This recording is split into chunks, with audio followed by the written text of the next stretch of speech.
સાહેબ એમ કેવા કામ બોડીથી મારે અર્જુનભાઈ હાડગડા જ્યારે ગવડાવતા હોય,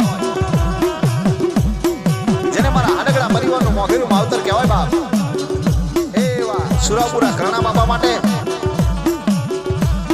પણ જ્યારે મારા કરણા બાપાના તો એમ કહેવાય કે ભાદર નદીના કાંઠે બેહણા છે, જેની ધજા આપે અડી રહી છે અને ધજા ફડાકા મારી રહી છે મિત્રો. સાહેબ એમ કેવા કદાચ કોઈ દુખિયારું રોતું રોતું આવે અને મારા કરણા બાપાના ચરણોમાં માથું નમાવે ને બાપ, ભલામણા સાહેબ એમ કહેવાય મારા સુરાપુરા કરણા બાપા દુખિયારાના માથે હાથ મૂકીને આહુડા લુએ ભલામણા હો. એવું જાગતું ધર્મ છે મારા કરણા બાપા. સાહેબ એટલું નહીં, તમે મનમાં ધારો, તમે મનમાં વિચારો અને તમારા શબ્દને પકડી લે, એવું ધર્મ છે બાપ.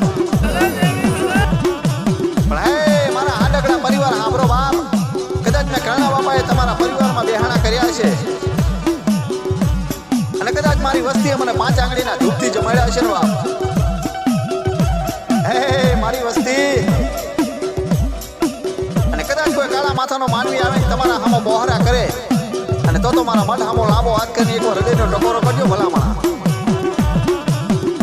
હે બાપ, એ કાળા માથાનો માનવી ધરતી ઉપર ડાબો પગ માંડીને જો જમણો માંડવા દઉં ને, મારી વસ્તી તો જગતમાં હું હાડગડા પરિવારનો સુરાપુરા કરણા બાપા મટી જવું ભલામણા હો. બાપો બાપો પણ ભાદર નદીના કાંઠે જે બેહાણું કરીને બેઠા છે સુરાપુરા, કેવું બોલે બાપ કે જગતમાં જેની જેની હું કરણા બાપા આંગળી અને કાંડું પકડું ને બાપ, હે મારા દીકરા, પછી તો એક દિવસના સમયે એને ગુજરાતની ધરતી ઉપર જો રાજા બનાવીને ફેરવું ને તો સમજો કે હું હાડગડા પરિવારના સુરાપુરા કરણા બાપા બોલ્યા હતા હો. હે સુરાપુરા કરણા બાપ, તમે તો કાળા કળજુગની માલકો આજે દુનિયામાં ડંકા વગાડ્યા બાપ હો. આ મારા હાડગડા પરિવારના નેહડે મધરાતે આંટો મારનારા હે બાપ, મારા અર્જુનભાઈને રાજા બનાય છે, સદાય રાજા બનાવીને ફેરવજો. હે મારા હાડગડા પરિવારની લાજુ રાખનારા ખમા તમને બાપ.